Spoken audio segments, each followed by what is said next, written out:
جو عوام علماء سے مربوط نہیں ہے ان کو دین کے نام پر بے دینی سکھانا بہت آسان ہے اور کنفیوز کرنا بہت آسان ہے. چنانچہ آج کے زمانے میں وہ تمام لوگ جو صحیح علماء سے جڑے ہوئے نہیں ہیں، وہ جب دین کی بات سنتے ہیں کسی ایسے آدمی سے جو صحیح عالم نہیں ہے تو کنفیوز ہو جاتے ہیں اور وہ طرح طرح کی غلط خیالات کے شکار ہوتے ہیں اور ساتھ میں سمجھتے ہیں کہ ہم دین فالو کر رہے ہیں. اس وقت سوشل میڈیا پر بہت سارے سکالر وہ ہیں جو دین کے نام پر وہ چیز لا رہے ہیں جو دین نہیں ہے، مگر وہی لوگ متاثر ہو جاتے ہیں جو علماء سے دور ہیں. تو دا وائس آف کشمیر دیکھنے والے سبھی ناظرین کو شاکر شبیر بٹ کا سلام پہنچے. آج ہمارے ساتھ جو مہمان گفتگو موجود ہے کسی بھی تعارف کے محتاج نہیں ہے، مفتی نذیر احمد قاسمی صاحب ہمارے ساتھ موجود ہے. السلام علیکم مفتی صاحب. وعلیکم السلام ورحمۃ اللہ وبرکاتہ. مفتی صاحب اولاً ہم آپ کے مشکور و ممنون ہیں. آپ نے دا وائس آف کشمیر کی ٹیم کو اپنا قیمتی وقت دیا، اس چیز کے لیے ہم آپ کے شکر گزار ہیں.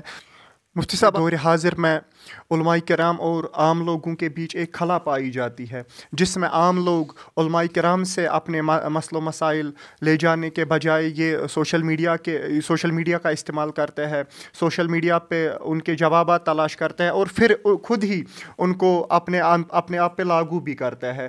علماء کرام کے پاس اپنے مسئلے مسائل نہیں لے جاتے ہیں. اس کے بارے میں اپنی رائے بتائے. یہ آپ کا سوال انتہائی اہم اور بہت ہی وسیع پس منظر رکھنے والا، بلکہ یوں کہیے کہ پورے عالم کے تمام انسانوں کی صورتحال کی عکاسی کرنے والا سوال ہے. یہ بات بالکل صحیح ہے کہ عوام کا بہت بڑا طبقہ علماء سے دور ہے، اور علماء بھی جو ہیں وہ عوام کے اتنے قریب نہیں جتنا قریب ہونا چاہیے. لیکن یہ ایبسولوٹلی صحیح نہیں ہے. ہم جب عوامی مجلسوں میں جاتے ہیں تو وہاں ہم دیکھتے ہیں کہ عوام کتنا علماء سے قریب ہے. ہمارے دینی بڑے بڑے جلسے ہوتے ہیں، جمعے کے بیانات ہوتے ہیں، آج کا رمضان شریف میں راتوں میں اجتماعات ہوتے ہیں، اور کس طرح سے جو صحیح اور مضبوط علماء ہیں عوام کس طرح سے ان کے قریب ہے اور کس طرح سے ان سے قریب آ کر کے دین ان سے سنتی ہے، سیکھتی ہے. بہرحال یہ بات تو طے ہے کہ عوام کا بہت بڑا طبقہ علماء سے دور ہے، اور اس میں بھی کوئی شک نہیں ہے کہ عوام کا بہت بڑا طبقہ علماء سے قریب ہے. ویسے اللہ کے نبی علیہ السلام نے فرمایا کہ میری امت کے دو طبقے اگر درست ہوئے تو میری امت کے اندر سدھار ہی سدھار ہوگا، ایک علماء کا طبقہ اور ایک حکمرانوں کا طبقہ. یہ دو طبقے اگر صحیح رہے تو امت کے لیے خیر ہی خیر ہوگا، اور ان دو طبقوں میں اگر خرابی آ گئی تو امت کے اندر خرابی ہے. اس سلسلے میں ایک طرف سے علماء کی ذمہ داری ہے کہ وہ اپنے اندر وہ کوالٹی پیدا کریں جس کی امت کو آج ضرورت ہے. ان کا علم مضبوط ہو، ان کا کردار صحیح ہو، ان کا بات کرنے کا سلیقہ ہو، وہ آج کے لینگویج میں آج کے مسلمان کو، خصوصاً آج کے جوان کو دین سمجھانے کی صلاحیت رکھتے ہوں، وہ آج کے مزاج کو سمجھیں اور دین کے اندر ترجیحات کیا ہیں، یعنی اس وقت امت کو کن چیزوں کی ضرورت ہے، انہی مسائل کو لیں اور ان مسائل کو لے کر کے میٹھے انداز میں، کڑوے انداز میں نہیں، کرٹیسزم کے انداز میں نہیں، حملہ کرنے کے انداز میں نہیں، بلکہ ہمدردی کے ساتھ.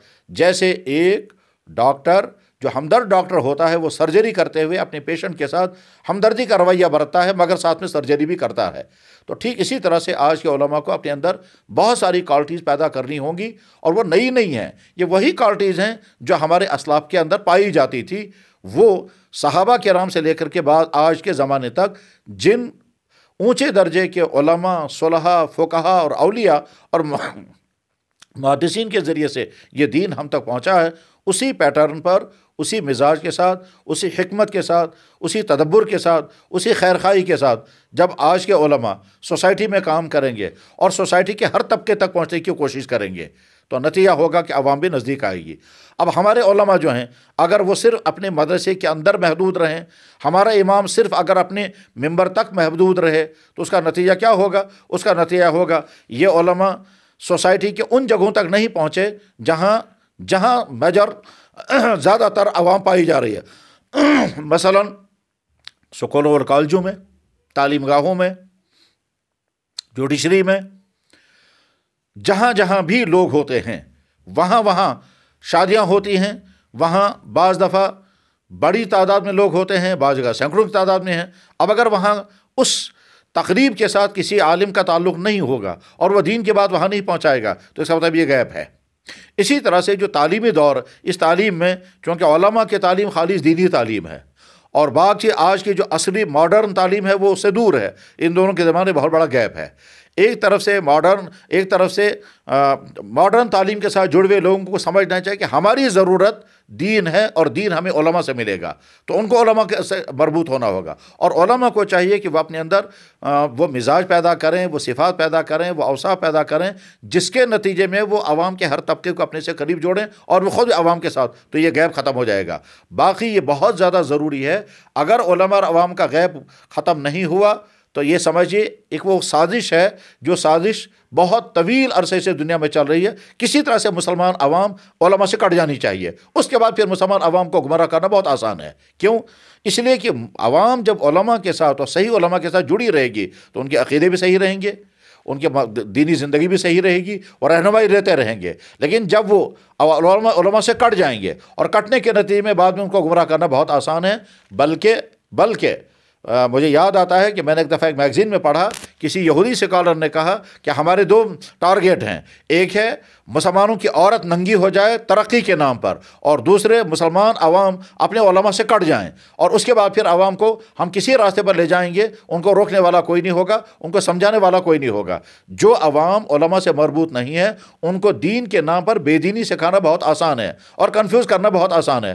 چنانچہ آج کے زمانے میں وہ تمام لوگ جو صحیح علماء سے جڑے ہوئے نہیں ہیں, وہ جب دین کی بات سنتے ہیں کسی ایسے آدمی سے جو صحیح عالم نہیں ہے تو کنفیوز ہو جاتے ہیں اور وہ طرح طرح کی غلط خیالات کے شکار ہوتے ہیں, اور ساتھ میں سمجھتے ہیں کہ ہم دین فالو کر رہے ہیں. اس وقت سوشل میڈیا پر بہت سارے سکالر وہ ہیں جو دین کے نام پر وہ چیز لا رہے ہیں جو دین نہیں ہے, مگر وہی لوگ متاثر ہو جاتے ہیں جو علماء سے دور ہیں. تو بہرحال یہ بہت اہم مسئلہ ہے کہ عوام اور علماء کے درمیان, خصوصاً نئی تعلیم والوں اور علماء کے درمیان جو فاصلہ ہے یہ فاصلہ ختم ہو جائے, اور اس کے نتیجے میں پھر وہ خرابیاں نہیں ہوں گی جن خرابیوں کا خطرہ ہے اور آگے اور بڑھے گا.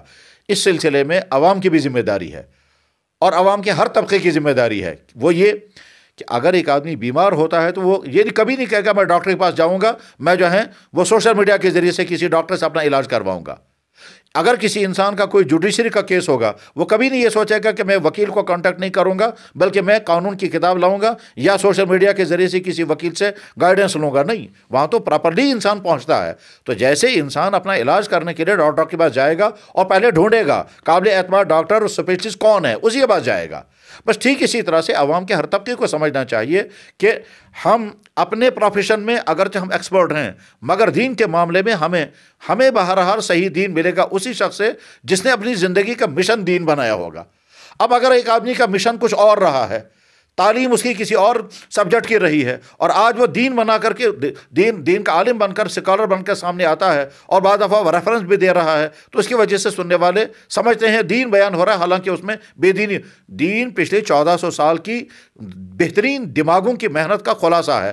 اب ایک آدمی نے ایک کتاب کھول کر کے کوئی مسئلہ سنایا, اور ہو سکتا ہے وہ مسئلہ اس کتاب کے حد تک صحیح ہوگا مگر وہ صحیح نہیں ہوگا. عوام کو چاہیے کہ وہ یہ پہلے طے کر لیں کہ ہمیں کس قسم کے عالم سے رہنمائی لینی ہے, اور لینی بھی ہے یا نہیں. جب آپ کو دین چاہیے تو آپ کسی ماہر کو ڈھونڈیں, اور اس ماہر کو ڈھونڈیں جس پر اعتماد امت کا ہو, تبھی آپ علماء کی اس دوری کو دور کر سکیں گے. آخری بات جو اس سلسلے میں کہنا چاہوں گا وہ یہ کہ بحیثیت مجموعی امت مسلمہ ایک امت ہے. اس میں ہمارا وہ مسلمان بھائی بھی ہے جو دنیاوی اعتبار سے کسی اونچے عہدے پر ہے, ہمارا وہ مسلمان بھائی بھی ہے جو کسی بھی پروفیشن کے ساتھ ہے, ہمارا وہ مسلمان بھائی بھی ہے جو کسی بھی فیلڈ کا بہت اچھا اسکالر ہے, ہمارا وہ مسلمان بھائی بھی ہے جو مالدار ہے مگر پڑھا لکھا نہیں ہے, ہمارا وہ مسلمان بھائی بھی ہے جو بالکل نچلے طبقے کا ہے. یہ ساری مل کر کے ایک امت بنی ہے, اور یہ ایک امت ہے. اس پوری امت کو مل کر کے سوچنا ہے کہ ہمیں اپنے اسلام کے مطابق زندگی گزارنی ہے ایک, اور دوسرے دنیا کی قوموں کے سامنے یہ اسلام کا نظام رحمت لانا ہے تو کس طرح سے لانا ہے. جب امت مسلمہ کا ہر طبقہ اس مشن کو سمجھے گا, اور مشن ہے 2, نمبر 1 ہمیں مسلمان بن کر جینا ہے, نمبر 2 ہم کو اسلام کا نمائندہ بن کر کے رہنا ہے, اور دوسری قوموں تک ہمیں اسلام کا وہ پیغام پہنچانا ہے جو اسلام کا اصل پیغام ہے. بہت تعجب کی بات یہ ہے کہ جو بھی نئے مسلمان ہم سے ملتے ہیں وہ فوراً یہی سوال کرتے ہیں, مسلمانوں کا ظلم یہ ہے کہ وہ اپنا دین ہم تک نہیں پہنچاتے ہیں, خود بھی دین کی زندگی نہیں گزارتے ہیں اور ہم تک بھی دین نہیں پہنچاتے ہیں. جتنے بھی ریورٹ ہو کر کے آتے ہیں وہ عموماً یہی سوال کرتے ہیں کہ مسلمانوں کی زندگی صحیح نہیں ہے. اور وہ مسلمان کے ہر طبقے کا. اگر مسلمان اپنا مشن سمجھیں کہ ہم مسلمان ہیں اور مسلمان بن کر ہمیں زندگی گزارنی ہے, ہم دنیا کے تمام انسانوں کے لیے رحمت بنیں گے, اور ساتھ میں جو اللہ نے ہم کو خوبصورت ترین اور اس دنیا کا سچا دین عطا کیا ہے, یہ دنیا کی دوسری قوموں تک ہم کو پہنچانا ہے, اور وہ بھی محبتوں کے ساتھ پہنچانا ہے, سب پیار کے ساتھ پہنچانا ہے. تو دنیا کی قومیں, دنیا کے افراد اس کو لینے کے لیے دامن پھیلائے ہوئے ہیں. جناب بارہا اس کا تجربہ ہوا کہ جو آدمی اسلام سے بدظن تھا, نفرت کرتا تھا, اس کے سامنے جب اسلام کی صحیح تعلیم آئی تو وہ حیران ہو گیا اور ایک دم متاثر ہو گیا. تو مسلمان اپنا مشن سمجھیں. مشن سمجھنے کے بعد پھر کیا کہیں گے؟ وہ کہیں گے علماء بھی اس امت کا ایک طبقہ ہیں, مالدار بھی اس امت کا ایک طبقہ ہے, ہمارا سکالر بھی اسی امت کا ایک طبقہ ہے, اور یہ سارے مل کر کے جب اسلام کو فالو کرنے اور اسلام کو دوسری قوموں تک پہنچانے کا مشن اپنائیں گے تو یہ آپس کی دوریاں یقیناً ختم ہوں گی. بالکل اس کی مثال میں بتاؤں گا. شہد کی مکھی شہد تیار کرتی ہے اور اس کے الگ الگ یونٹ ہوتے ہیں. ان کی کالونی بنانے کا ڈپارٹمنٹ الگ ہے. شہد کی مکھی کا ایک ڈپارٹمنٹ الگ ہے جو صرف رس لے کر کے آتے ہیں. حالانکہ شہد کی مکھی کی عمر 5-6 مہینے کل ہے, اور وہ 5-6 مہینے کی عمر میں اتنا شہد تیار نہیں کر سکتی ہے, مگر چونکہ ان کے اندر آپس میں یونٹی ہے. اس یونٹی کا نتیجہ یہ ہے کہ شہد کا چھتا بھی تیار ہوا, کالونی بن گئی, شہد بھی تیار ہوا, وہ خود بھی زندہ رہ رہے ہیں اور انسانوں کو شہد مل رہا ہے. جناب آپس میں مل کر کے جب ہم کسی کو مشن بنائیں گے تو اس کے بعد کامیابی کیسی ہوتی ہے, اس کی بہت آسان مثال اور خوبصورت مثال اگر میں دے سکتا ہوں تو وہ ہے کسی بھی گیم کی ٹیم.